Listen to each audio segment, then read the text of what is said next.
اشیاء ثابت کرتے ہیں، اور ان کا بنیادی اصول ہی سائنس کا یہ ہوتا ہے کہ اگر ایکسپیریمنٹ سے، تجربے سے کچھ ثابت نہ ہو تو اس پہ یقین نہیں ہو سکتا۔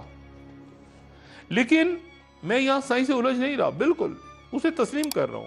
صرف بات جو میں بیان کرنا چاہ رہا ہوں وہ یہ ہے کہ ہمارا تو ایمان ہی تسلیم و رضا ہے، ماننا ہے، ثابت کرنا نہیں ہے۔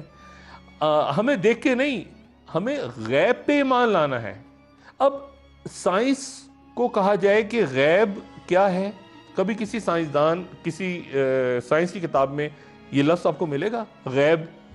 کوئی ریسرچ میری اس عقیدے کو ثابت کر سکتی ہے کہ رازق تو اللہ تعالیٰ کی ذات ہے، اور یہ جو دنیاوی حساب کتاب ہے، سائنس ہے، میں بالکل تسلیم کرتا ہوں، ہم سب مانتے ہیں، کیلکولیٹرز ہیں، بیلنس شیٹس ہیں، بجٹس ہیں، یہ سب کچھ اپنی جگہ درست، کوئی ان سے جھگڑا نہیں، میں جانتا ہوں یہ سب کچھ اپنی جگہ درست ہے، لیکن مالک ہی سب کچھ دینے اور لینے والا ہے۔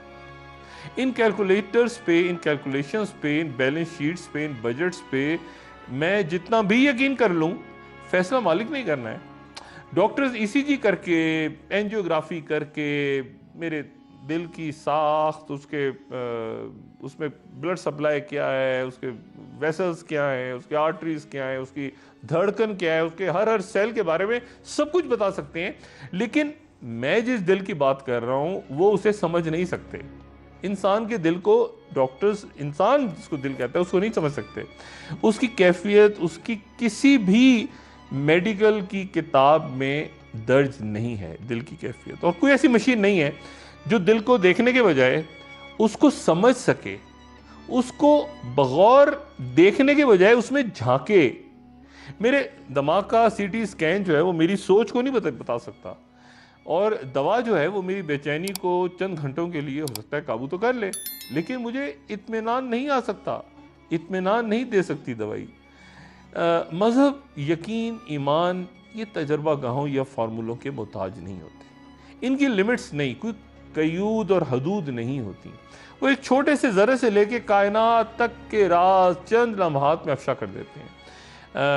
سائنس اور مذہب میں کوئی تصادم نہیں، یہ بات میں نے پہلے بھی کی، دونوں کی ڈومین، ان کا دائرہ الگ ہے۔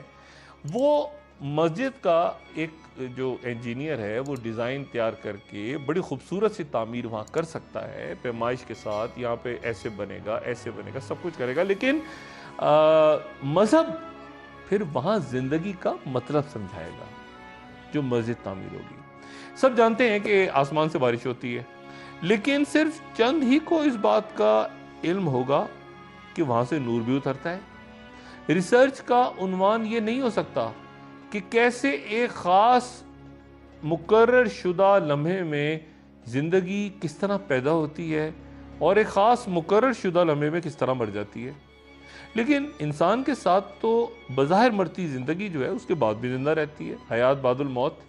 ماہر فلکیات جو ہیں وہ یقیناً کبھی سوچتے تو ہوں گے کہ روشنی کے اس عظیم پھیلاؤ کے باوجود کچھ مقامات ازل سے ہی تاریک چلے آ رہے ہیں، اب انہیں بلیک ہولز کہہ دیں، کچھ بھی کہیں، جن کے پاس دوسری کہکشائیں ہیں غالباً، جیسے کہ تحقیق بتاتی ہے ان کی، لیکن اگر وہ تجربے کے بعد ہی نتائج پہ یقین رکھتے ہیں، ایکسپیریمنٹس کے بعد ہی، تو کیا سب نے ان مقامات کی سیر کا تجربہ کر لیا ہے؟ بارش کیوں ہوتی ہے؟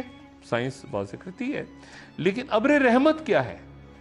وہ جو برستا ہے تو کچھ لوگ بوند بوند اور قطرے قطرے کو بھی ترس جاتے ہیں۔ ایک کھیت جو ہے وہ سیراب ہو جاتا ہے اور اس کے ساتھ والا محروم، کیوں ہوتا ہے ایسا؟